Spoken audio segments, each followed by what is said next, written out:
හොඳයි කවුරු සාදුකාරයක් තියෙනවා. හොඳයි අපි දෙවියන්ට ආරාධනා කළ දේශනාව පටන් ගමු.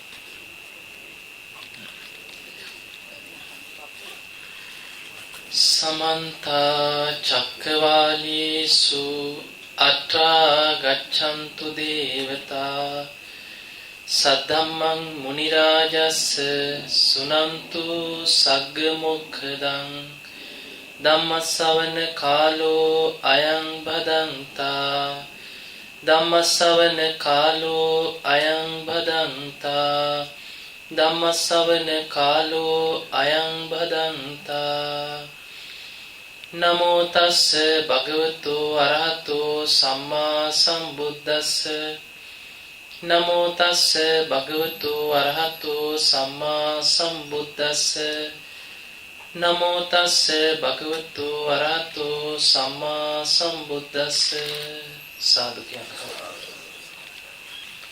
වාසනාවන්ත පින්වතුනි, අද අපි බලමු ධර්මයේ ප්‍රායෝගිකව ගලප ගන්න අවස්ථාවල කොහොමද ගලප ගන්න කියන එක.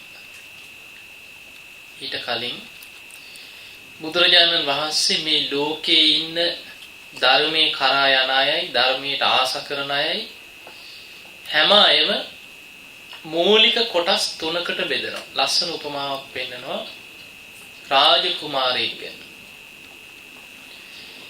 බුදුරජාණන් වහන්සේ වදාළ ඔන්න රජකම අපේක්ෂාවෙන් ඉන්න රාජකුමාරයෙක් ඉන්නවා. දැන් මෙයා තමයි රජතුමාගේ වැඩිමහල්ම අගබිසෝගේ ඉන්න පුතා. එයාට තමයි ඊළඟ රජකම ලැබෙන්නේ. රජකමට සුදුස්ස හැටියට සම්මත වෙච්ච කෙනෙක්. මේ රාජකුමාරයාට ආරංචි වෙනවා යාබද තවත් රාජ්‍යයක රජ කෙනෙකුගේ පුතෙකුට අන්න අද දවසේ ඔටුනු පැලැන්දුවා කියලා පණවිඩයක් අහන්න ලැබෙනවා. දැන් මේ පණවිඩය ඇහෙද්දි රජකම අපේක්ෂාවෙන් ඉන්න කෙනෙකුට මොන වගේ හැඟීමක්ද ඇති වෙන්නේ? මොකද හිතෙන්නේ? ආසාවක් ඇති වෙනවා. මම කවද්ද රජ වෙන්නේ කියන හැඟීම ආසාව ඇති වෙනවා. ඒකට කියනවා ආසංසා කියලා. රජකම කෙරෙහි ඇති වෙන ආසාව, අපේක්ෂාව. ඊළඟට බුදුරජාණන් වහන්සේ වදාලා ඒ නගරයේම ඉන්නවා. දැන් ඉන්දියාවේ නම් රජ වෙන්නේ ශාස්ත්‍රීය රාජ කුලයේ කෙනෙක් විතරයි. සැඩොල් කුලේ ඊටාම පහත් කුලයක කෙනෙක්. ඉන්දියාවේ කුල ભેද හරියට තියෙනවා. ඊළඟට අංග විකල කෙනෙක්. දැනුමකුත් නැහැ. මෝඩයි. ඊටාම දුප්පත් කෙනෙක්. එදා වේල හම්බ කරගන්නවත් විදිහක් නැති වැරහැලි ඇඳගෙන පාරේ හිඟා කන මිනිස්සෙක්. තරුණේ. මේ තරුණයාටත් ආරංචි වෙනවා අන්න අර අසවල් රාජ්‍ය රජතුමාගේ කුමාරයාට අද දවසේ ඔටුනු පැලැන්දුවා කියන ආරංචිය. දැන් එයාට ඇති වෙනවද මම කවද්ද රජ වෙන්නේ කියලා ආසාවක්? නැහැ. එයාට රජකම කෙරේ ආසාවක්, අපේක්ෂාවක් නැහැ. නිරාසා කියන ආසාවක් නැහැ. ඊළඟට බුදුරජාණන් වහන්සේ වදාලා තව කෙනෙක් ඉන්නවා රජ කෙනෙක්. ඔටුනු පලන් රජවරු ඉන්නවා රාජධානි වල. ඒ අය රජකම් කරන අය. රජවරුන්ටත් ආරංචි වෙනවා අන්න රසවල් රාජ්‍යයේ රජතුමාගේ පුතා අද දවසේ ඔටුනු පලන්දලා අභිෂේක කරා කියලා. රජ කෙනෙකුට හිතෙනවද මම කවද්ද රජ වෙන්නේ කියලා? නෑ. විගත ආසා කියන ආසාව සංසිඳිලා තියෙනවා. ඔන්න ඔය කරුණු තුන මුල් කරගෙන බුදුරජාණන් වහන්සේ ලෝකෙ මිනිස්සුන්ව බෙදනවා. ඒ තමයි කෙනෙකුට අහන්න ලැබෙනවා අන්න අසවල් කෙනා මේ ධර්මයේ දියුණු කළ සෝතාපන්න ඵලයටපත් වුණා. අසවල් අය සකදාගාමි වුණා, අනාගාමි වුණා. අසවල් අය ධර්මය අවබෝධ කරගෙන ගිහි ජීවිත තුළ අන්න අහන්න ලැබෙනවා. එතකොට සද්ධාවන්ත කෙනෙකුට ධර්මයට කැමති කෙනාගේ හිතේ හැඟීමක් පැතුමක් ඇති වෙනවා මම කවද්ද සෝතාපන්න වෙන්නේ? කවද්ද මම ධර්මය අවබෝධ කරගන්නේ? කවද්ද මම නිවන් අවබෝධ කරගන්නේ කියන ආසාව හැඟීම හිතේ ඇති වෙනවා. ඒක හරියට රාජකම අපේක්ෂාවෙන් ඉන්න රාජකුමාරයෙක්ගේ හිතේ ඇති වෙන පැතුම වගේ කියනවා. ආසාවක් තියෙන්න ඕන කියන. අන්නේ කෙනා විතරයි ධර්මාවබෝධය කරා යන්නේ. ඊළඟට බුදුරජාණන් වහන්සේ වදාලා ඔය සමාජයේම ඉන්නවා අන්ධබාල පුතඥයෝ. කවුරු සෝවාන් වුණත් මට ප්‍රශ්නයක් නැහැ. මම යන අපායට යන්න. එහෙමයි නැද්ද? උඹලට වැඩක් නැහැ මමයි අපාය යන්නේ. එහෙමයි ඉන්නවා. එතකොට ඒ වගේ කවුරු සෝවාන් වුණත් එකයි කවුරු පිරිනිවන් පෑවත් එකයි කොහේ බණ කීවත් එකයි අපිට ওই ධර්මයෙන් වැඩක්. අපි ඉඳලා මැරිලා යන අය. මැරුණොත් මැරෙන්න එකපාරයි. ඒ වගේ පඬිත කතා කී ඉන්නවා. ඒ අයගේ හිතේ කවදාවත් ඇති වෙන්නේ නැහැ මම කවද්ද සෝවාන් වෙන්නේ කියන හැඟීම. ඒ අය කවුරු වගේද? බුදුරජාණන් වහන්සේ වදාලා නිරාස ආසාවක් නැහැ. අර සැඩෝල් කුලේ ඉපදිච්ච මෙලෝ සුදුසුකමක් නැති කන්නා දින්න නැති හිඟන්නෙකුට රජ කෙනෙක් අභිෂේක කරා කියලා රාජකුමාරයෙකුට ඔටුනු පැලැන්දුවා කියලා යාට ඇති වෙන්නෙත් නැහැ මම කවද්ද රජ වෙන්නේ කියලා. අන්න ඒ වගේ තමයි කියන යාගේ හිත. ඊළඟට ඔටුනු පලන් රජවරු වගේ කියන රහතන් වහන්සේලා මාර්ගඵලලාභී රහතන් වහන්සේලාට අසවල් අය මාර්ගඵල ලැබුවා රහත් වුණා කියනකොට හිත සිතුවිල්ලක් එනවද මම කවද්ද රහත් වෙන්නේ කියලා? නෑ. යම් ආසාවක් තිබුණා නම් ඒ ආසාව ධර්මාවබෝධයත් එක්ක සංසිඳිලා ඉවරයි.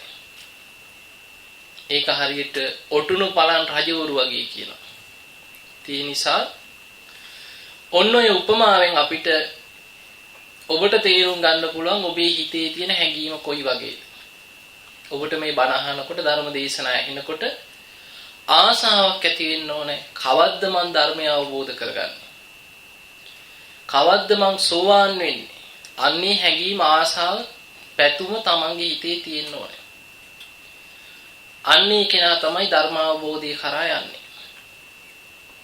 ඉතින් එහෙනම් පින්වතුනි අද අපි බලමු මම අද කියලා දෙන්නේ අෂ්ටලෝක ධර්මයේ ගැන. හිත හදාගන්න හැටි. මොනවද යටලෝ දහම කියන්නේ? ලාභ අලාභ හොඳට ලැබෙනවා හම්බෙනවා. හිටි ගමන් අතේ සතිය නැතුව යනවා. එදාට කවුරුත් මචන්ලා ඉන්න ඕන තරම් සල්ලි තියෙනකොට. කන්න බොන්න යන්න පාටි වලට යාළු මිත්‍රයෝ අතේ සතිය නැති වෙනකොට කතා කරත් අහක බලාගෙන යන්නේ. එහෙම වෙන්නේ නැද්ද? වෙනවා. නින්දා ප්‍රශංසා ගුණ කියනවා, වදිනවා, ගරු කරනවා. ඒ වගේමයි අනිත් පැත්ත හැරිලා බනිනවා. වෙන්නේ නැද්ද ඒවා? වෙනවා. ඊළඟට ලාභ අලාභ, නින්දා ප්‍රශංසා, සැප දුක, සැප ලැබෙනවා කාලයකට හොඳට හරියනවා. සැප සම්පත් ලැබෙනවා. නමුත් රජවරු එකරයි මහපාල හිඟා කාලා නැද්ද? ඒ මට්ටමට ඇදගෙන වැටෙනවා.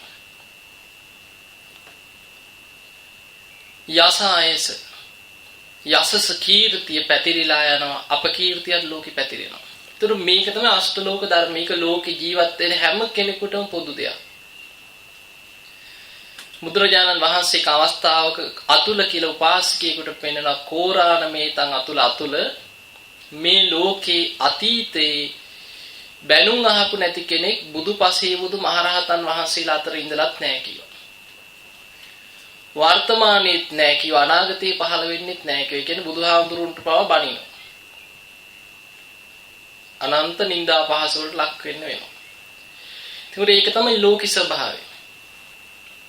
ඒ නිසා හිත හදාගන්න දක්ෂ වෙන්න ඕන. බුදුරජාණන් වහන්සේ පෙන්නනවා පුට්ඨස්ස ලෝක ධම්මේහි චිත්තං යස්සන කම්පති.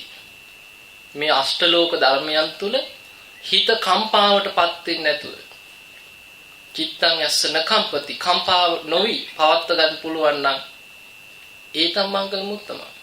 ඒක මංගල කාරණේ. අශෝකං විරජං කියමන් යාට විරාජමාන කම්පා නොවි ඉන්න පුළුවන් නම් ධර්මයේ හිත පිහිටවාගෙන මේකයි ලෝක ස්වභාවය කියලා හිත හදාගෙන ඒක මංගල කාරණයක්. අන්නේ නිසා ප්‍රශ්න ගැටලු ඉදිරියේ හිත හදාගන්න දක්ෂ වෙන්න ඕන. දැන් බලන්න බුදුරජාණන් වහන්සේගේ දේශනාවක් තියෙනවා ගයිහ සූත්‍රය කියලා. මේක තියෙන්නේ අංගුත්තර නිකායේ. ඒකේ බුදුරජාණන් වහන්සේ විස්තර කරනවා මේ ලෝකේ දෙවියොත් මිනිස්සුයොත් දුක් විඳින්නේ ඇයි? දෙවිවරුන්ට දුක දැනෙනවා, අඬනවා, වැළපෙනවා. දෙවියන්ට කම්පාව ඇති වෙනවා. දුක හට ගන්නවා. ඒ කාම ලෝක වලටයි තියෙනවා. බුදුරජාණන් වහන්සේ වදාළ මේ ලෝකේ දෙවියොත් මිනිස්සුයොත් දුක් විඳින්න වෙන කිසිම හේතුවක් නිසා නෙමෙයි කියලා. මේ ලෝකේ දෙවියොත් මිනිස්සුයොත් ජීවිතේ නවාතැන්පල කරගෙන ඉන්නේ ඇසට පෙනෙන රූපයි කියලා. මොන හොඳට තේරුම් ගන්න. මේ ලෝකේ මිනිස්සුයොත් දෙවියොත් ජීවිතේ නවාතැන්පල කරගෙන ඉන්නේ ඇහැට පෙනෙන රූප. ජීවිතේ නවාතැන්පල තමයි කියනවා කනට ඇහෙන ශබ්ද. ජීවිතේ නවාතැන්පල කරගන්නේ නාසයට දැනෙන ගඳ සුවඳ කියනවා. දිවට දැනෙන රස, කයට දැනෙන පහස, මනසින් මේවා ගැන හිතලා මනෝමය වශයෙන් ගොඩනගා ගන්න ලෝකයක් තියෙනවා. ඒක තමයි ජීවිතේ නවාතැන්පල. හොඳට විමසලා බලන්න ඇත්තද බොරුද? ඇහෙන් දකින දේවල් ඔස්සේ අපි ලෝකයක් ගොඩනගනවා. මේ මගේ දරුවෝ. මේ මගේ සමාජ අම්මා තාත්තා. මේ මගේ ගේ, මේ මගේ වාහනේ. මේවා මේ විදිහට තියෙන්නේ කියලා තමන් ඇහෙන් දැකලා ඒ ගොඩනගාගත්ත දේවල් තුල ඇලෙනවා. ඒක තමයි ජීවිතේ නවාතැන්පල කරගන්නේ. කනින් ඇහෙන ශබ්ද ඒ දරුවන්ගේ කටහඬට ඇලෙන්නේ නැද්ද? ඇලෙනවා. එතකොට මේ සමහර වෙලාවට තමන් ආසා කරන, තමන් ආදරය කරන අයගේ කටහඬට පව ඇලීම තියෙනවා. ගන්ධේ සුවඳට ඇලෙන්නේ නැද්ද? ඇලෙනවා. කොච්චර අම්මලා දරුවෝ ඉඹ ගන්නෝ ඒ සුවඳ හිතේ තියෙනවා ඒවට ඇලෙනවා. ඊළඟට කන බොන දේවල් ඔස්සේ ලෝකයක් ගොඩනගනවා අපි. කයිට දැනෙන පහස ඔස්සේ ලෝකයක් ගොඩනගනවා. වැඩිපුරම මේ ඔක්කොම අරගෙන මනසෙන් ගොඩනගනවා මනෝ ලෝකයක්. ඒවට කියනවා ප්‍රපංච කියලා. සිහින ලෝක ගොඩනගන්නේ නැද්ද? වැඩිපුරම ගොඩනගන්නේ ඒවා තමයි. අපි ගම් බස් එකේ යනකොට මෙහිනම් වැඩි යවෙන්නේ නැහැ. බස් එකේ යනකොට නැගලා ඉඳගත්තා. ඉඳගත්ත වෙලෙම පටන් ගන්නවා කල්පනාව. දැන් සමහර විට අපි ගමු ඔන්න බඳින්න තීරණය කරලා විතරයි. දැන් බස් එකේ ඉඳගෙන දැන් කසාද බඳින්න සැලසුම් කරනවා. දැන් බඳිනවා ටික දුරක් යනකොට. ඊට පස්සේ තව ටික දුරක් යනකොට දැන් දරුවොත් හම්බෙනවා. ඊට පස්සේ ගෙයක් හදනවා. හිතෙන්ම. ඊට පස්සේ දැන් ගෙට ගෙවිදින එක කාටද කියන්නේ? අරුන්ට කියන්න හොඳ නැහැ. මේ විදිහටයි මම කටයුතු කරන්නේ. මගේ ළමයින්ව මේ විදිහට දැන් ලොකු ලෝකයක් ගොඩනගනවා. අන්තිමට බස් එකකින් බහිනකොට ලොකු ලෝකයක් ගොඩනගලා බහින්නේ. නැද්ද එහෙම වෙන්නේ? ඒක තමයි මානසික ස්වභාවය. පුටුවක ඉඳගෙන තනියෙන් කල්පනා කරනවා විශාල ලෝකයක් ගොඩනගලා හිත යනවා විශාල ලෝකවල. එතකොට හිතෙන් ප්‍රපංච ගොඩනගනගා ඒව ජීවිතේ නවාතැන්පොළ කරගෙන යම් වින්දනයක් ලබනවා, සතුටක් ලබනවා. තමන් ආදරය කරන අය ගැන, තමන් හිතවත් අය ගැන හිතින් ගොඩනගලා ඒ අය මේ විදිහට ඉන්න ඕනේ, මගෙත් එක්ක මේ විදිහට ජීවත් වෙන්න ඕනේ, හැමදාම මේ විදිහට ඉන්න ඕනේ කියලා අපි මනසින් ඒ අය අපේ මනෝලෝකයක් තුල ගොඩනගා ගන්නවා. හැබැයි බුදුරජාණන් වහන්සේ වදාලා මේ ලෝකේ දෙවියොත් මිනිස්සුයොත් ඔය ඇසට පෙනෙන රූප, කනට ඇහෙන ශබ්ද, නාසයට දැනෙන ගඳ සුවඳ, දිවට දැනෙන රස, කයට දැනෙන පහස, මනසින් එන අරමුණු ඔස්සේ ලෝකයක් ගොඩනගලා ඒ තුල ජීවත් වුණාට ඇහැට පේන රූප අනිත්‍යයි. කනට ඇහෙන ශබ්ද අනිත්‍යයි. නාසයට දැනෙන ගඳ සුවඳ අනිත්‍යයි. දිවට දැනෙන රස අනිත්‍යයි. කයට දැනෙන පහස අනිත්‍යයි. මනසින් ගොඩනගෙන හැම දෙයක්ම අනිත්‍ය වෙනස් වෙලා යනවා. අන්නේ රූප වෙනස් වෙනකොට ජීවිතේ නවාතැන්පොළ කරගත්ත රූප කෙරෙහි තියෙන ආසාව අතහරින්න වෙනවා. අන්න ඒ අතහැර ගන්න බැරි වීම නිසායි කියනවා දෙවියොත් මිනිස්සුත් දුක් විඳින්නේ. එතකොට ඇහින් දැකපු දේවල් ඔස්සේ අපි යම් ලෝකයක් ගොඩනගපුවාම ඒවා අනිත්‍ය වෙලා යනකොට වෙනස් වෙනකොට ඒ කෙරෙහි තියෙන ඇල්ම අතහරින්න වෙනවා. අතහරින්න පුළුවන් කෙනා ලෝක ධර්මතාවයේ සිහි කරලා හිතෙන් ඒක අතහැරලා ධර්මයේ මෙනෙහි කරගෙන හිත හදා ගන්නවා. අතහැර ගන්න බැරි වෙනකොට මොකද වෙන්නේ? විශාල දුකක් කම්පාවක් ඇති වෙනවා. Taman ජීවත් වෙන Taman ගොඩනගාගත්ත ලෝකේ කණෙන් අහපු ශබ්ද ඔස්සේ මේ ගොඩනගපු ලෝකය සැනින් විනාශ වෙලා යන්න පුළුවන්. එක රැයින් සියලු දේවල් විනාශ වෙන්න පුළුවන්. එහෙම වෙච්ච ඒවා තියෙන දැන් මම සුනාමි ආවා. එක රැයින් සියලු දේවල් ඉවරයි. පැය දෙකක් ඇතුළත ලක්ෂ ගාණක් මැරුණා. සමහර පවුල් වල 10 දෙනා හිටපු පවුල් වල එක්කෙනයි දෙන්නයි ඉතුරුනේ.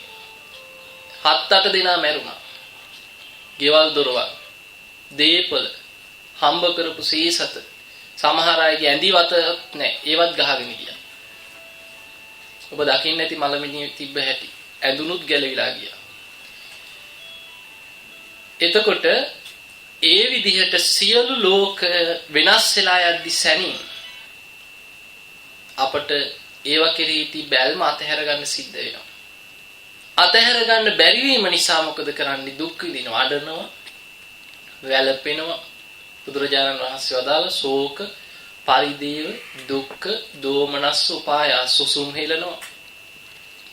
මේ සියලු දුක් ගොඩම හටගන්නේ ඒ ලෝකේ අතහැර ගන්න බැරි වීම නිසායි.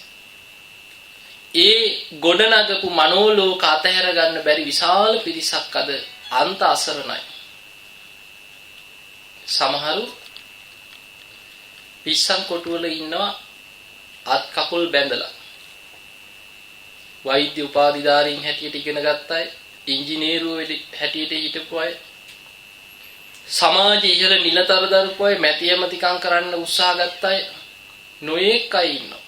අමුතුම ජාතිය සෑම ජාතියකම අධ්‍යාපනයක් ලැබපු සෑම ජාතියකම උගත්කමක් තිබ්බ හැම මට්ටමේම මිනිස්සු තමන් ගොඩනගාගත්ත ලෝකේ අතහැර ගන්න බැරි වීම නිසා බොහෝ දෙනෙක් මානසික රෝගීන් වෙනවා. එක්ක පිස්සු හැදෙනවා. එක්ක සියදිවි හානි කරගන්නවා. ඒවා තමයි විසඳුම් ඊට පස්සේ. ඒ නිසා පින්වතුනි නිතර සිහි කරන්න කියන බුදුරජාණන් වහන්සේ ඇසට පේන රූප අනිත්‍යයි. මේවා වෙනස් වෙලා යනවා. අපි ලෝකයක් ගොඩ නැගුවට තණ්හාවෙන් ඇලුනට ඒවා වෙනස් වෙනවා කියන එක හිතන්න කියනවා. කනට ඇහෙන ශබ්ද ඔස්සේ අපි ඇලිලා තණ්හාවෙන් ලෝකයක් ගොඩ නැගුවට ඒවා වෙනස් වෙනවා කියන එක නිතර සිහි කරන්න කියනවා. නාසයට දැනෙන ගඳ සුවඳට අපි ඇලිලා ලෝකයක් ගොඩ නැගුවට ඒවා වෙනස් වෙනවා කියලා හිතන්න කියනවා නිතර. බුදුරජාණන් වහන්සේ දසධම්ම සූත්‍රය කියලා භික්ෂුන් වහන්සේලාට පෙන්නන නිතර හිතන්න කරුණු 10ක්. ඒකම තවත් ක්‍රමයකින් ගිහි අයටත් පෙන්නලා දීලා තියෙනවා. ඒකෙදි බුදුරජාණන් වහන්සේ විස්තර කරනවා නිතර හිතන්න කියනවා සබ්බේහි මේ පීහි මනාපේහි නානා බහු විනා බහු. මේ ලෝකේ ප්‍රියමනාප දේවල් සියල්ල නානා භාවයට විනා භාව විනස්ස භාවයට විනාශ භාවයට පත් වෙලා යනවා. ප්‍රියමනාප දේවල් සියල්ල වෙනස් වෙනවා කියලා හිතන්න කියනවා නිතර නිතර හිතන්න කියනවා. උදේ දවල් හවස හිතන්න කියනවා. ඒක හිතන කෙනාට ප්‍රියමනාප දේවල් වෙනස් වෙලා යනකොට හිත හදාගන්න පුළුවන් ශක්තියක් ගොඩ නැගෙනවා. දැන් මම පුංචි උදාහරණ දෙකක් පෙන්නන්නම්. එකම මට්ටමේ ව්‍යාපාර දෙකක් කරන දෙන්නෙක් ඉන්නවා. එක්කෙනෙක් ලෝකේ මේවා වෙනස් වෙනවා අනිත්‍යයි කියන එක නිතර හිතනවා. ධර්මයේ මෙනෙහි කරනවා. මේ මම ගොඩනගන ලෝකේ මේවා සැනින් විනාශ වෙන්න පුළුවන් ප්‍රියමනාප දේවල් වෙනස් වෙනවා අනිත්‍යයි කියන අවබෝධයෙන් ධර්මයේ මෙනෙහි කරමින් ධර්මයක් දියුණු කරමින් ව්‍යාපාර කටයුතු කරගෙන දියුණු වෙලා උත්සාහයක් ගන්නවා. තවත් කෙනෙක් ඉන්නවා ඒ විදිහම ව්‍යාපාරයක් කරගෙන යනවා. හැබැයි ධර්මයේ හිතන්නේ අනිත්‍යයි කියලා හිතන්නේ. ඒවට ඇලිලා ලෝකයක් ගොඩනගාගෙන ඉන්නවා. මේ ව්‍යාපාර දෙකම එකම දවසක ගින්නකින් විනාශ වෙනවා. පුද්ගලයෝ දෙන්නම බේරෙනවා. දැන් කොහොමද දෙන්න හිත හදාගන්නේ? අර අනිත්‍ය ඔස්සේ හිත වඩපු කෙනා මේවා වෙනස් වෙනවා කියලා හිත හදාගත්ත කෙනා එයාට ධර්මයේ මෙනෙහි කරලා හරි හිත හදාගන්න පුළුවන් ආත්ම ශක්තියක් තියෙනවා. අනිත් කෙනා සමහර විට අර ව්‍යාපාරීම සමහර ඉන්නවා ගිහිල්ලා බෙල්ල වල දාගෙන මැරෙනවා. එතනම එක්ක පිස්සන් කොටු ගෙනියන එක්ක වහවුණු. ඔය වගේ Tamanට ප්‍රශ්නයක් ආවහම විසඳුමක් තෝරගන්න බෑ. ඒ නිසා බුදුරජාණන් වහන්සේ වෙන නිතර හිතන්න කියන ප්‍රියමනාප දේවල් වෙනස් වෙනවා කියන එක හිතන්න ඕන. ඊළඟට අටලෝ දහම ගැන නිතර හිතන්න ඕනේ. ලාභ ලැබෙනවා, ලැබීම් ලැබෙනවා. මේ ඔක්කොම අපේ පෙර පිනත් එක්ක සම්බන්ධ වෙච්ච දේවල්. චූල කම්මවිභංග සූත්‍රයේ තියෙනවා මේ ලෝකේ සමහර පොහොසත් වෙලා උපදිනවා. ඇයි ඒ? තමන්ගේ කැමැත්තටද? නෑ. කාගේවත් කැමැත්තක් නිසාවත් පොහොසත් වුණා නෙමෙයි. තමන්ම කරපු දේවල් වල විපාක තමන් පෙර දන් දීලා නිසා. තමන් අතහැරීම පුරුදු කරලා නිසා. ලෝභ නැතුව, මසුරු නැතුව දන් දීලා ඒකේ විපාක තමන් වපුරපු දේවල් වල අස්වැන්න නෙලා ගන්න. සමහරෙක් දිලිඳු වෙලා උපදිනවා. ඒ දන් නොදීමේ විපාක හැටියට බුදුරජාණන් වහන්සේ විස්තර කරනවා. සමහරෙක් දීර්ඝායුෂ ලබනවා. ප්‍රාණඝාතයෙන් වැළකීමේ ආනිසංස. සමහරු අඩු ආයුෂෙන් මැරෙනවා. සමහරුන්ට ලෙඩ රෝග බහුලයි. ප්‍රාණඝාතයේදීම සත්ත්ව හිංසාව අන්න කර්ම විපාක හැටියට එන හැටි. ඒ නිසා මේ සියල්ල හැම දෙයක්ම ලාභාලාභ යසායස නිന്ദා ප්‍රශංසා මේ ඔක්කොම අපේම කුසල අකුසල එක්ක ගැලපිලා එන්නේ. සමහර කාල තියෙනවා අපේ පින බලවත් වෙලා විපාක දෙන කාල තියෙනවා පෙරපින්. ඒ කාලේ නොසිතූ විදියට ලැබෙනවා. කියන්නේ නිකන් අර බඹරි වැල්ලේ ගැහුවත් කැරකින කාලෙ කියලා ඒ වගේ යන තැන හරියනවා. මොන දෙයකට අත ගැහුවත් දියුණු වෙනවා ලැබෙනවා. සමහර කාල තියෙනවා කොයි දේ පටන් ගත්තත් මොන උත්සාහයක යෙදුනත් මානසික පීඩනේ ප්‍රශ්න හිතට තියෙන දුක හිත හදාගන්න බැරිකම නොයෙක් කින නිന്ദා පහස ආර්ථික ප්‍රශ්න මේ හැම දෙයක්ම එකට කොට නැగిලා එනවා. එතකොට ධර්මයත් එක්ක නිතර හිතන්න ඕන. ලාභයක් ලැබෙනවා සීම මේ අටලෝ දහමේ ස්වභාවයක් තියෙනවා. කෙනෙක් ලාභ ලැබෙනකොට ලාභයට උද්දාම වුණොත් මොකද වෙන්නේ? අලාභයක් ආපු සැනින් ඒහා සමානවම දුකකටපත් වෙනවා. ලාභයේදී හිත හදාගෙන ඉදිමෙන් නැතුව ඉන්න පුළුවන් නම් එයා අලාභයක් කෙනෙකුටත් හිත හදාගන්න දක්ෂ වෙනවා. කීර්තියක් කෙනෙකුට ප්‍රශංසාව වෙනකොට ඉදිමුණොත් නිന്ദා පහස එනකොට හිත හදාගන්න බෑ, දරා ගන්න බෑ. ඇදගෙන වැටෙනවා මානසිකව.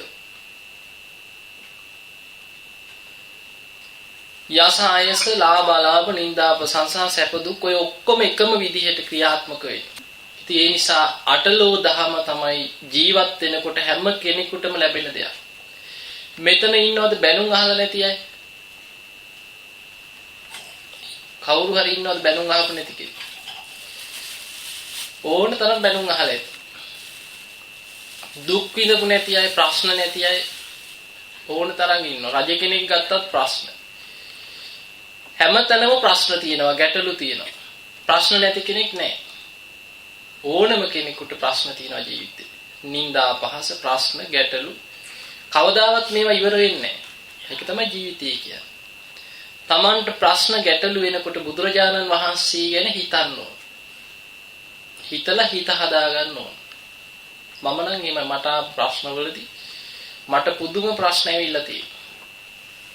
ඒ හැම දෙයකදීම මම බුදුරජාණන් වහන්සේගේ ජීවිතෙත් එක්ක ගලපලා බලනවා. ඒ අනුව බලද්දි මම මොකෙද්ද? ඒ ආපු ප්‍රශ්න ටික ගන්න. දැන් මොන්න මම පෙන්නනවා බුදුරජාණන් වහන්සේට ආපු ප්‍රශ්න. ඒ තමයි ඔන්න දවසක් එක බ්‍රාහ්මණෙක් බුදුරජාණන් වහන්සේට දානයට ආරාධනා කරා. දානයට ආරාධනා කරා බුදුරජාණන් වහන්සේ නොදැක්ක නෙමෙයි උන්වහන්සේ දැක්ක. හැබැයි උන්වහන්සේ දැක්ක මෙයා দমনය කරන්න පුළුවන්. දානයට ආරාධනා කරේ දානෙ දෙන්න නෙමෙයි, කවන්නක් දානේ පාඩමක් කරන්නන්නම් කියලා. භාජන වලට අසූචි බෙදලා බුදුරජාණන් වහන්සේ වැඩම කරාට පස්සේ කිව්වා මෙන්න කාපන් කියලා. උන්ගේ කාලේ ප්‍රශ්න. බුදුරජාණන් වහන්සේ වදාලා බ්‍රාහ්මණය දැන් නුඹ ගෙදර දානමාන හදලා නෑදෑයන්ට එන්න කියනවා. නෑදෑයෝ ඇවිල්ලා ඒව බාරගත්තේ නැත්නම් මොකද කරන්න කියලා හැම. නෑදෑයෝ ඇවිත් නැත්නම් අපි කනවා. බුදුරජාණන් වහන්සේ වදාලා මම ඕක බාරගන්නේ නැහැ. එහෙනම් ඔබම ඕක කන්න කිව්වා.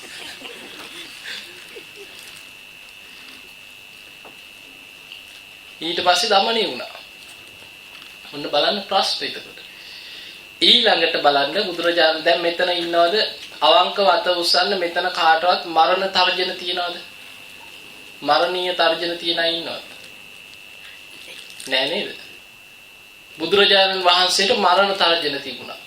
කාගෙන්ද? රජතුමාගෙන්. දේශපාලන වශයෙන් ඉහළම තැනින් ආවේ. අජාසත් රජතුමාව තමයි අල්ලගත්තේ දේවදත්ත ගිහිල්ලා. අල්ලගෙන සැලසුම් කරා බුදුරජාණන් වහන්සේගේ ජීවිතේ විනාශ කරන්න. පුංචි සැලැස්මක් නෙමෙයි හැදුවේ.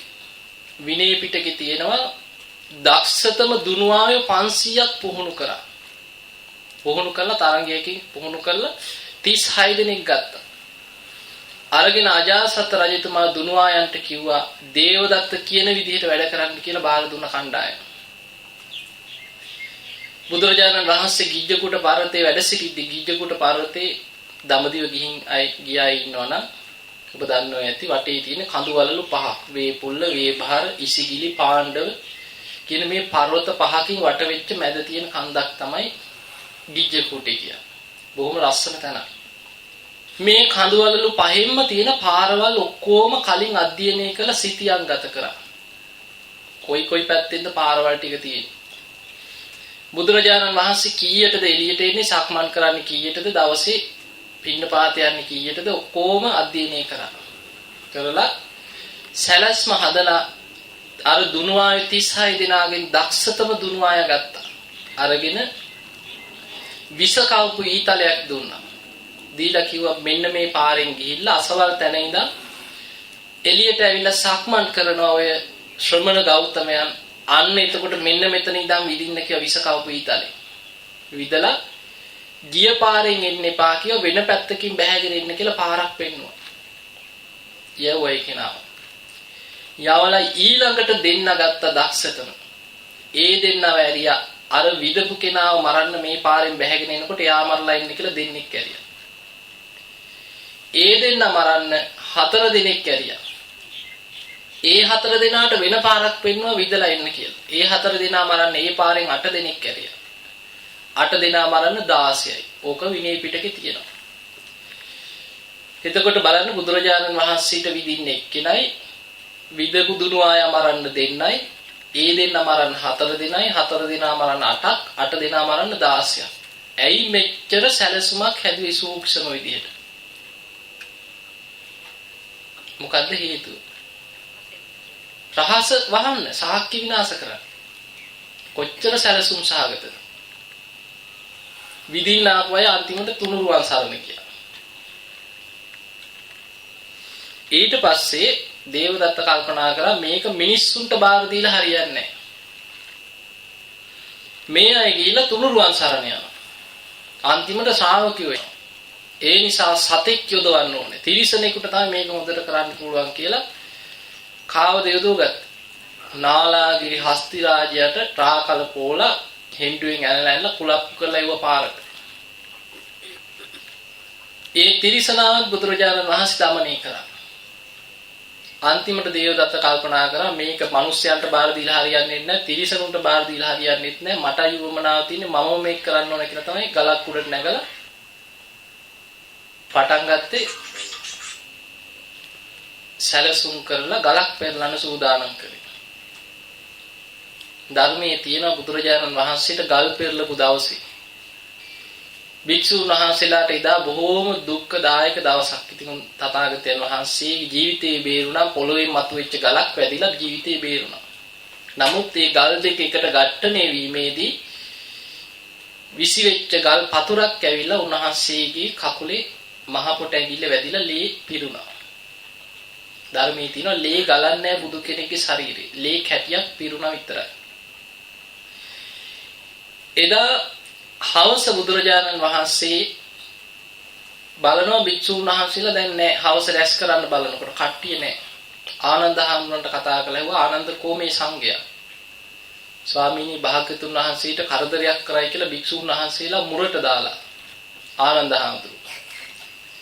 ගිජ්ජකූට පර්වතයට එන්න තියෙන පාරවල් වල තැන් වල හාමුදුරුවරුම තියලා ආනන්ද හාමුදුරුවෝ මුරට බුදුරජාණන් වහන්සේ වදාලා ආනන්ද සියලු භික්ෂුන් වහන්සේලා ඔක්කොම රැස් කරන්න කියලා. රැස් කරන්න කියලා බුදුරජාණන් වහන්සේ වදාලා ආනන්දේ තථාගතයන් වහන්සේ යම් බුදු කෙනෙක් සිය කැමැත්තෙන් සම්බුදු කෘත්‍ය අවසන් කරලා ආයු සංස්කාර අතහැරලා අනුපාදිශේෂ පරිනිර්වාණ ධාතුවෙන් පිරිනිවන් පානවද ඒ ඇරෙන්න මේ ලෝකයේ දෙවියෙකුටවත් බ්‍රහ්මයෙකුටවත් මාරයෙකුටවත් කිසිම මිනිස්සෙකුටවත් බුදු කෙනෙක්ගේ ජීවිතයක් විනාශ කරන්න බෑ කියලා. ඒක ලෝක ධර්මතාවයක් කියලා.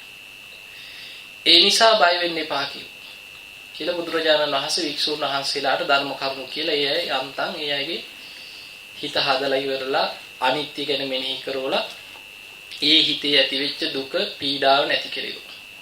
ඔන්න ප්‍රශ්න. ඔබට ඔහොම වෙලා තියෙනවද මේ වගේ? නෑ. ඒකට කල්පනා කරන බුදුරජාණන් වහන්සේට කොච්චර ප්‍රශ්න මරණ උපක්‍රම. ඊළඟට සුන්දරී පරිබ්‍රාජිකා මරලා දැන් ඔබ දැකලා ඇති ලංකාවේ නම් මොකක් හරි ප්‍රශ්නයක් වෙලා මිනි මරුමක් වුණාම මොකක් හරි වුණාම මොකද කරන්නේ? මිනි පෙට්ටිය ගෙනල්ලා කොහෙද තියන්නේ? දැකලා නැද්ද ටීවී එක? ගේ ඉස්සරහින් තියෙනවා ඒක උද්ඝෝෂණයක්. මිනි පෙට්ටිය ගෙනල්ලා ආයතනයක් ඉස්සරහා තියලා උද්ඝෝෂණය කරන දැකලා නැද්ද? මෙතන කාට හරි එහෙම වෙලා තියෙනවද? නෑනේ. බුදුරජාණන් වහන්සේට ඒ වගේ දේකුත් උනා. ඔන්න බලන්න සැලසුම. එතකොට ඕවා හිතන්න ඕනේ අපේ ජීවිතවල. අන්නේ තීර්ථකයෝ බැලුවා ජේතවනාරාමයට පිරිස ඇදෙනවා. දැන් අන්නේ තීර්ථකයන්ට ටික ටික ලාභ සත්කාර අඩු වෙනවා. කල්පනා කරා නින්දාවක් කරන්න ක්‍රමයක් හිව්වා. හොයලා සැලසුම් කරලා සුන්දරී කියලා නගර සුවබිනියක් හිටියා. මෙයාට සල්ලි ගෙව්වා වෙන කිසිම දෙයක් නෙමෙයි. මිනිස්සු ජේතවනාරාමේ හවස බණහන්න යනකොට සෙනගස්සෙන් ගිහිලා ධම්සභා මණ්ඩපේ ඉඳගෙන ඉන්නවා. ඉඳලා සෙනග යනකන් ඉඳලා ටිකක් කරවල වෙනකොට මිනිස්සුන්ට පේන්න රෙදි හද එළියට එන්න කියනවා. ඒකට සල්ලි දුන්නා. නිකම්මනේ සල්ලි හම්බෙන්නේ. බොහොම ආසාවෙන් වැඩේ බාරගත්තා ජොබ් එක. දැන් කාලයක් මේක කරගෙන ගියා. දැන් මොකද වෙන්නේ ඊට පස්සේ? මිනිස්සු අතර පැතිරුණා අර සුන්දරී මොකද මේක අස්සෙලින් ගන්නේ ජේතවනී අස්සේ කියලා දැන් මේ කතාව ගියා. ගිහිල්ලා මේ නිന്ദා අපහාසය යනකොට ගානට අර සුන්දරී පරිබ්‍රාජිකාව යොදවපු අය ඒ අයම එකතු වෙලා මැරුවා. මරලා ඉවර වෙලා මලකුණ ගෙනල්ලා ජේතවනාරාමේ පිටිපස්සේ පරවෙච්ච මල් දාන කුණු වලක හැංගුවා. දාලා උඩින් වහලා ගියා. පහුවදා ගිහින් රජතුමාට කිව්වා අනේ රජතුමනි අපේ හොඳම දායිකාව අපට දානි දෙනවා කියලා ඊයේ අපිට මේ වැඩ කටයුතු වලට එනවා කියලා පොරොන්දු වෙලා ගියා. දැන් ආගියතක් නෑ අනේ රජතුමනි හොයලා දෙන්න කියලා. කණ්ඩායමක් එක්ක ගියා. රජතුමා ඇහුවා කාවද උඹලට සැක? අනේ රජතුමනි කාව සැක කරන්නද ඇහුවා. ජේතවනේට තමයි කිව්වා ගියාවේ. ඔන්න මිනිස්සු කියනවා අපි නෙමෙයි කිව්වා. දැන් රජතුමා ඊට පස්සේ හොයලා බලලා කිව්වා හරි. රාජබටයෝ කීප දෙනෙක් දුන්නා. ඒ ඇත්ත එක්ක ගිහිල්ලා ජේතවනාරාමේ හොයාගන්න කිව්වා. සැකන. දැන් අන්නේ තීර්ථකයන් රාජබටයොත් එක්ක රජතුමාගේ අවසරේ පිට ජේතවනාරාමයට ඇතුල් වෙලා කුටි ගානේ හොයනවා. දැන් අර මහරහතන් වහන්සේලාගේ කාමරවල හොයන්නේ. දීපං අපි සුන්දරීව උඹලා කුටිවල හංගගෙන ඉන්නවා කියලා දැන් බැන හොයනවා. හොයලා ජේතවනාරාමේ වටේ හොයලා ඇදලා ගත්තාම මලකුණ. දන්නෝනේ හංගපු තැන අඩාගෙන ගත්තා. අනේ මරලා කියලා. අරගෙන නිකන් හිටියේ නෑ. මලකුණ අරගෙන ජේතවනාරාමේ ඉස්සරහා පෙළපාලි ගියා. මේක තියෙන විනේ. ඇඳක තියාගෙන මලකුණ අන්නේ තීර්ථකයෝ සිය ගාණක් එකතු කරගෙන ජේතවනේ ඉස්සරහා පෙළපාලි ගියා කෑග ගහ. මිනි අරගෙන. දැන් ඔබ කල්පනා කරලා බලන්න ජේතවනේ ඉස්සරහා මලමිනි අරගෙන පෙළපාලි ගිය බුදු ගුණ කීයද? නෑ. සංඝ ගුණ කිව්වද? කොයිතරම් නිନ୍ଦා පහස කරන්නේ නැද්ද? බුදුරජාණන් වහන්සේට, භික්ෂුන් වහන්සේලාට ඉවසගෙන හිටියා කරන්න දෙයක් නෑ. තමයි අෂ්ටලෝක ධර්ම. හවස් වෙනකන් කෑ ගහ හිටියා ජේතවනේ ඉස්සරහා බුදුරජාණන් වහන්සේට භික්ෂුන් වහන්සේලාට බණින්න තියෙන ඉහළම වචන වලින් බැන බැන කෑ ගහ හූ කී ඉඳලා මලකුණ ගිහින් විසි කරලා ගියා යන. පසුවදා පුරුදු විදිහටම භික්ෂුන් වහන්සේලා ගියා පිණ්ඩපාතේ. ආනන්ද හාමුදුරුවෝ ගිය සැනින් ආව පාත්‍රය අරගෙන. අනේ ස්වාමීනි භාග්‍යතුන් වහන්සේ ඉක්මනට මේ නගරේ අතහැරලා යන් කියෝ. මිනිස්සු මග දිගට ඉඳගෙන බණිනවා කියෝ. අනිත් මහරහතන් වහන්සේලා විශාල පිරිසක් දවසකට 500ක් විතර පිණ්ඩපාත යනවා විසිරිලා. නගරේ පුරා කිසිම කෙනෙකුට දානි හැන්දක් නැහැ. දකින්න තැන බණිනවා. එනවාත් උඹලා පාත්‍ර උස්සගෙන උඹලගේ හැටි අපි දන්නේ නැද්ද කියලා බණිනවා මග දිගට. හිස් පාත්‍ර අරගෙන 500 දෙනාම අහපව් ආවා. දානි හැන්දක් නැහැ. ආනන්ද හාමුදුරුවෝ කියන අනේ ස්වාමීනි ඉක්මනට මේ නගරේ අතහැරලා දාලා යන් කියව වෙන දිහාකට. බුදුරජාණන් වහන්සේ අහනවා ආනන්ද තව තැනකට ගියාම එතනත් ওই වගේ දෙයක් කරොත් මොකද කරන්නේ කියලා. ස්වාමීනි භාග්‍යතුන් වහන්සේ එතකොට එතනින් තව තැනකට යන් කියව. ආනන්ද එතකොට එතනදිත් ওই වගේ දෙයක් කරොත් ස්වාමීනි භාග්‍යතුන් වහන්සේ මේ දඹදිව කියන්නේ විශාල ප්‍රදේශයක් කියව. රාජ්‍යයක් කියව. අපේ ජීවිත කාලෙම අපට ඇවිද ඉන්න පුළුවන් කියව. ඒ නිසා මේ බැනුම් නම් අහන්න බෑ ඉක්මනට යන් කිව්වා. බුදුරජාණන් වහන්සේ වදාළ ආනන්ද ඔය මිනිස්සු චෝදනා කරන්නේ අරහත් සම්මා සම්බුදු කෙනෙකුට. අභූතයෙන් බුදු කෙනෙකුට කරන චෝදනාවක් දවස් 7යි කියව පවතින. ඒ නිසා ආනන්ද ඉවසගෙන ඉන්න කියව. ඕක අෂ්ටලෝක ධර්මයේ කියව. නිന്ദා ප්‍රශංසා හිත හදාගෙන මුණ දෙන්න කියව. දෙවනි දවසෙත් පිණ්ඩපාතේ ගියා බැනුම් විතරයි දාන්නේ නැත. තුන්වෙනි දවසේ බුදුරජාණන් වහන්සේ ගාථාවක් ඉගෙනුවා භික්ෂුන් වහන්සේලාට. බණිනායට ගාථාව කියලා ඉන්න කියෝ. ඒක තමයි අභූතවාදී නිරයන් උපේති. යෝචාපි කତ୍වා නකරෝමීති චාහ. උබෝ පිතේ පෙච්ච සමා භවಂತಿ නිහීන කම්මා මනුජා පවත්.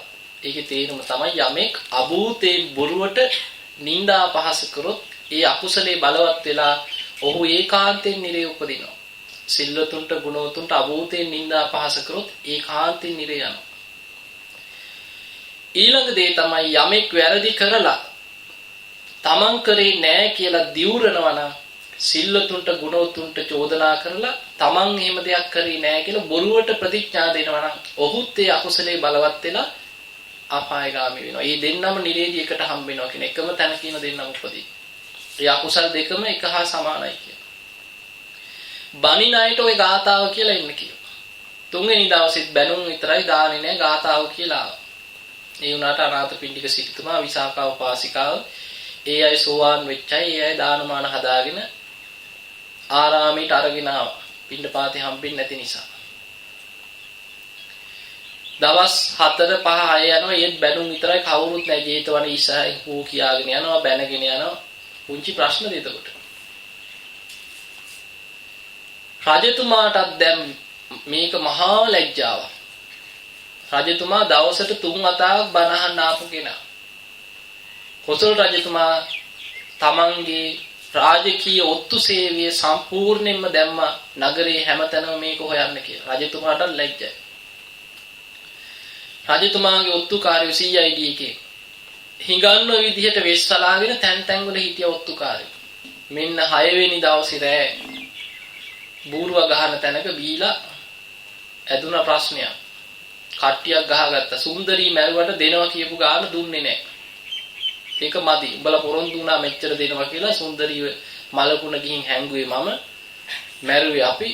උඹලා හරියට අපට සල්ලි දුන්නේ නැහැ කියලා මෙන්න කෝලහල ගියා කාලගොට්ටි ගහගත්තා.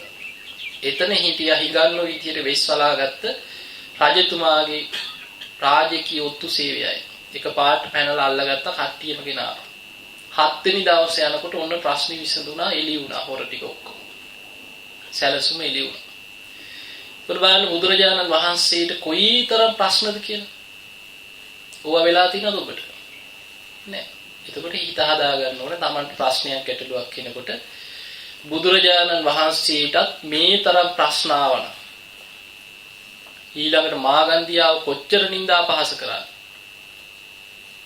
ආයි දවසක් ජේතවනාරාමේ ධම්සභා මණ්ඩපේ මේ වගේ 100 ගාණක් රැස් වෙලා බණ අහනවා.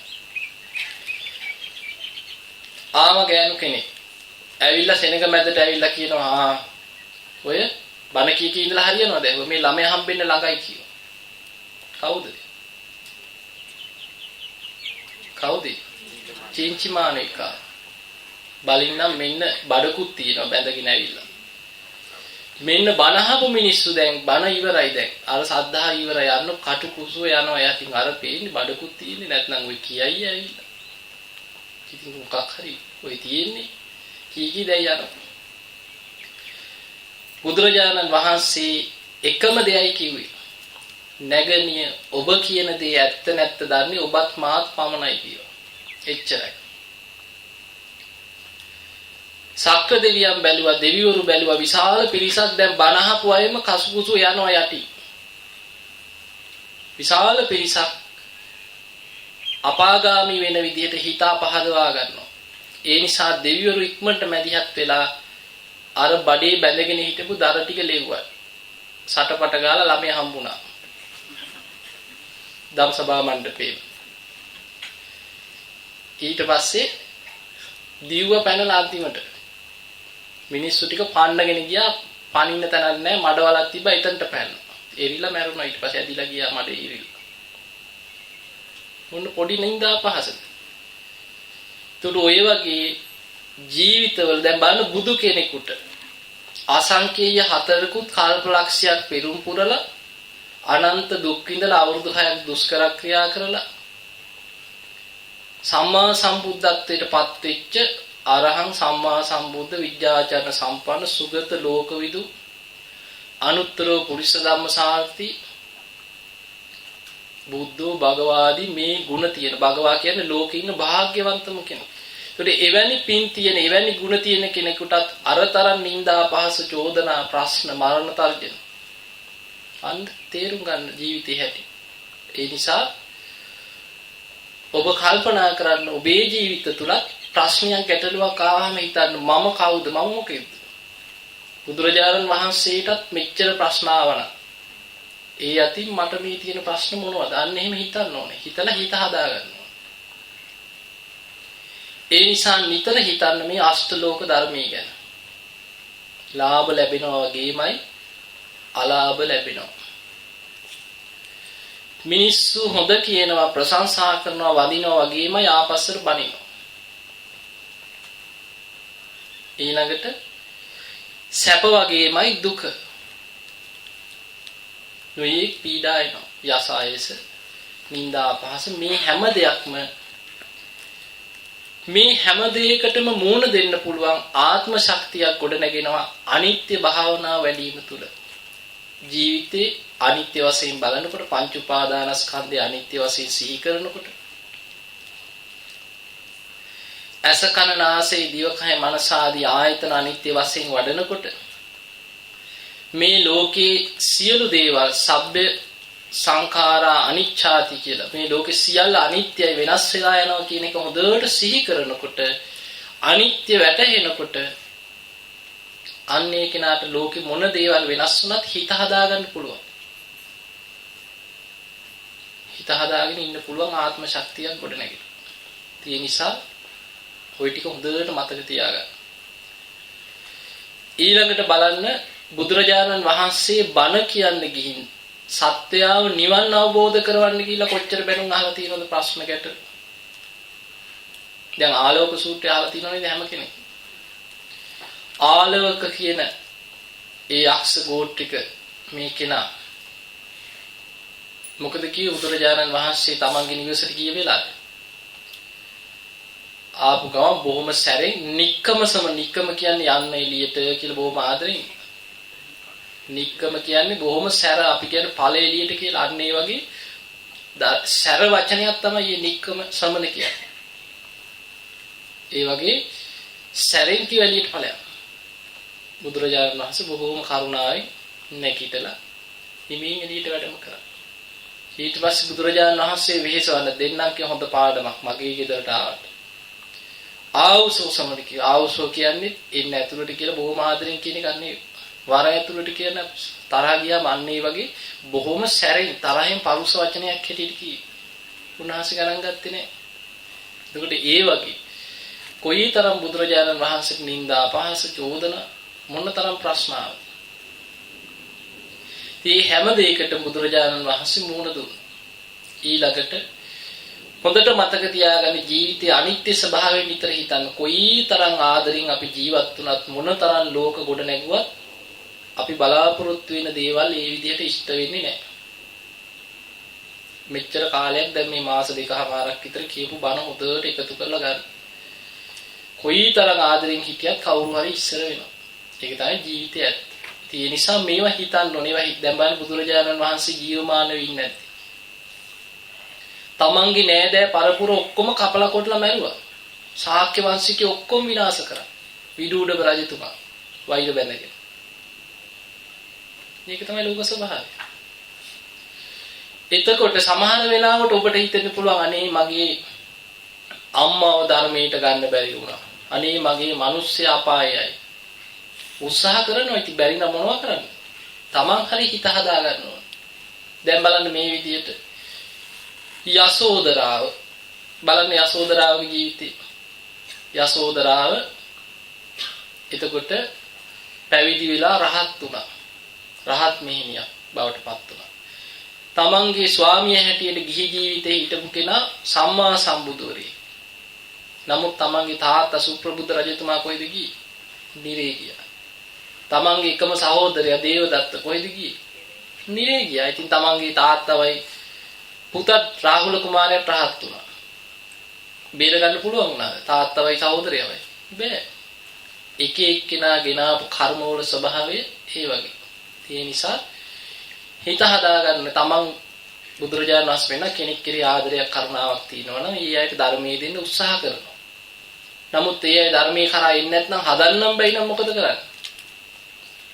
තමන් ධර්මයේ කරා යනවා හිතින් අතහැරලා ජීවත් වෙනවා. එච්චරයි. ඒ නිසා මේ හොඳට මතක තියාගන්න තමන් තනියෙන් යන සංසාර ගමනක් තියෙනවා. නතම් මාතා පිතා කයිල අම්මා තාත්තට බේර ගන්න බෑ. අඤ්ඤේ වාපිත ඥාතක අන්‍ය වූ නෑදෑයෙකුට ඥාතියෙකුට ඔබව බේර ගන්නත් බෑ. සම්මා පණිහිතං චිත්තං තමන්මයි ධර්මයේ හිත පිහිටව ගන්න තියෙන්නේ.